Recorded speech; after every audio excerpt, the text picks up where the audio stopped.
এটা একটা বিপ্লবী সরকার, মানে এই জায়গাটাতে না একটু কনফিউশন থাকে। এটি বিপ্লবী সরকার কিভাবে, এটা আমার কাছে ক্লিয়ার না। কিন্তু উনি বলেছেন কিভাবে বিপ্লবী সরকার হয়, মানে একটা সংবিধানের আলোকে যারা সরকার গঠন করেছেন কেন তাও বুঝলাম না।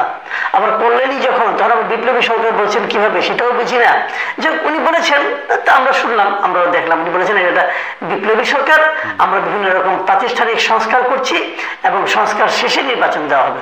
সেই সংস্কার করতে কতদিন লাগবে না লাগবে এটার সম্বন্ধে কোনো বক্তব্য নেই। যতদিন লাগে লাগবে, 10 বছর লাগে লাগবে, যদি 20 বছর লাগে লাগবে, কোনো সমস্যা নাই। সংস্কার করে তারপর ওনারা নির্বাচন দেবেন। কিন্তু যে বিষয়টা নিয়ে আজকে আমি আলোচনা একটু করতেই চাই সেটা হলো গিয়ে, প্রধান উপদেষ্টা আল জাজিরাকে একটা ইন্টারভিউ দিয়েছেন। তিনি ওখানে বলেছেন, এটা এখানে না, উনি ওই বাকুতে যখন গিয়েছিলেন ওখানে যে জলবায়ু বিষয়ক সম্মেলনে, সেখানে ওখান থেকে বেরিয়ে এসে ওই সাইডে বসে আল জাজিরার কাছে একটা ইন্টারভিউ দিয়েছে। সেখানে নানা বিষয়ে কথা বলতে যে নির্বাচনের প্রসঙ্গটা এসেছে এবং এটা নিয়ে অনেক অনেক কথা বলেছেন।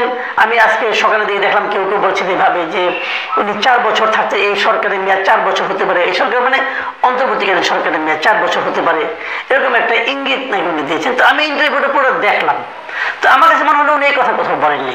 উনি কোথাও বলেননি যে সরকারের মেয়াদ 4 বছর হবে। বরঞ্চ যে কথাগুলো উনি বলেছেন আমার কাছে এই কথাগুলি বড় ইন্টারেস্টিং মনে হলো এবং মনে হলো যে আলোচনা করা যায়।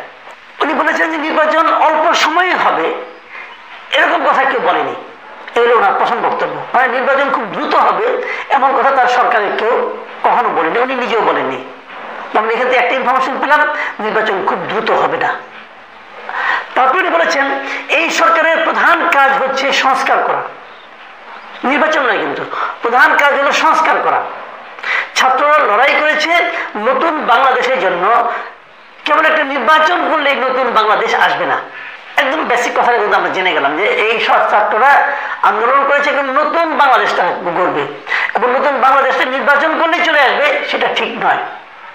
অতএব এর জন্য দরকার একটা সংস্কার। তারপরে আরো বলেছেন দুটো কাজ আসলে সমান্তরাল ভাবেই চলছে। কোনটা কি কি দুটো কাজ? একটা নির্বাচনের প্রস্তুতি আর একটা সংস্কারের প্রস্তুতি। এখন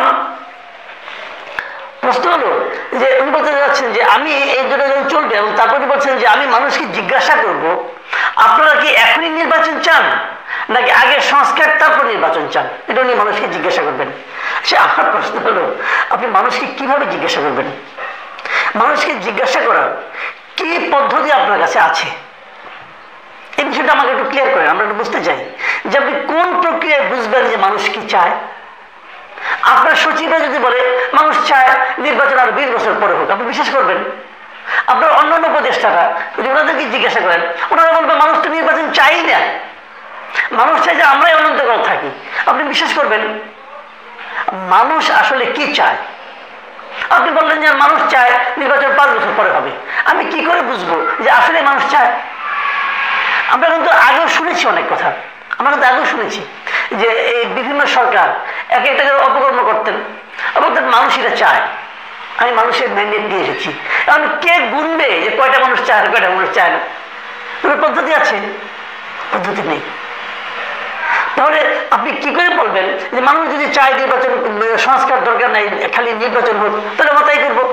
আরেকটা জায়গায় বলেছেন যে আমরা নিজেরা কিছু তাদের উপর চাপিয়ে দিচ্ছি না, তারা যদি বলে আমরা আগে নির্বাচন চাই তাহলে তাই দিব।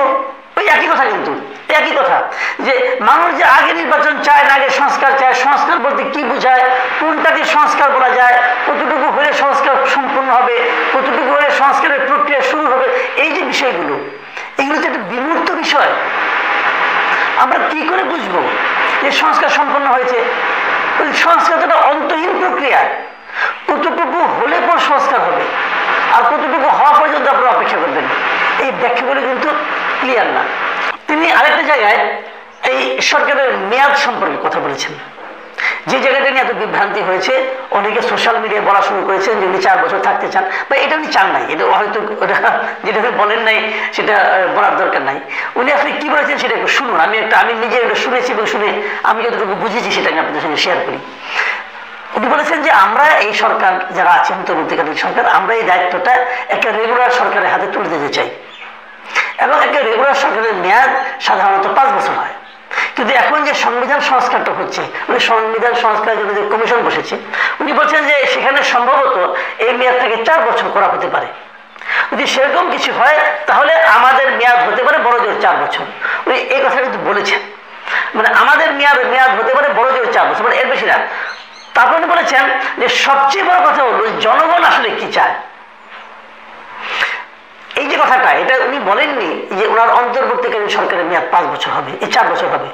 কিন্তু ওই যে একটা কথা বলেছেন যে এমনি সংবিধান সংস্কার কমিশন যেটা আছে তারা সরকারের মেয়াদ হয়তো 4 বছর করতে পারে, এই জায়গাটা কিন্তু আমি আপনি এরকম মানে একটা বিভ্রান্তিতে পড়ে গেছি। আল জাজিরা যে সাংবাদিক ইন্টারভিউ নিয়েছিলেন উনিও কিন্তু বিভ্রান্তিতে পড়ে গিয়েছিলেন বলেই উনি তখনই প্রশ্ন করছেন যে তাহলে আপনি বলতে চাচ্ছেন যে আপনারা 4 বছর থাকবেন। উনি কিন্তু পাল্টা প্রশ্নটা করেছেন। তার মানে ডক্টর ইউনূসের আগের বক্তব্যটা খুব একটা স্পষ্ট ছিল না, থাকলে ভদ্রলোক এই প্রশ্নটা পাল্টা করতেন না। তো তখন এটাকে ইউনূস সাহেব আবার ক্লিয়ার করে বললেন যে না, আমি তা বলিনি, আমি বলিনি যে অতদিন থাকবো, বরং বলেছি এটাই হয়তো হবে মেয়াদ, কেউ সর্বোচ্চ এই সময় থাকতে পারবে, কিন্তু আমাদের লক্ষ্য সেটা নয়, আমরা অতদিন থাকতে চাই না, আমাদের লক্ষ্য হচ্ছে যত দ্রুত সম্ভব নির্বাচন দিয়ে দেওয়া। তখন তাকে আবার পাল্টা প্রশ্ন করেছিলেন যে আপনি নিজে নির্বাচন করবেন কিনা। তো ডক্টর ইউনূস বলেছেন আমি নিজে নির্বাচন করব না, আমি নিজে যে কাজটা করছিলাম আমি সেই কাজটাই করে এনজয় করছি। মানে ওনার যে গ্রামীণ ব্যাংক অথবা ওনার যে 3G যে 3D বর্তমানে দিচ্ছেন অথবা সোশ্যাল বিজনেস, উনি ওটাই করবেন।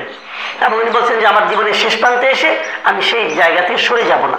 তার মানে উনি নির্বাচন করবেন না, ওনার কোনো রাজনৈতিক উচ্চাভিলাষ নেই, এটা কিন্তু ক্লিয়ার। কিন্তু প্রশ্ন যেটা হলো যে প্রশ্নটা নাকি সবসময় উঠছে, আপনি তো সংস্কারটা করবেন, সংস্কার করতে কতদিন লাগতে পারে? এই প্রশ্নটাকে দেশের মানুষ জানতে চাইতে পারে না? চাইতে পারে। কারণ আপনি দেখেন একটা কাজ, ধরেন একটা বিল্ডিং আপনি করবেন, যদি আপনি যোগ্য লোকের হাতে দেন তাহলে যতদিন লাগবে, যদি অযোগ্য লোককে হাতে দেন তাহলে সেই বিল্ডিংটা করতে চাচ্ছে 3 বছর সময় বেশি লাগাই দেবে কিন্তু।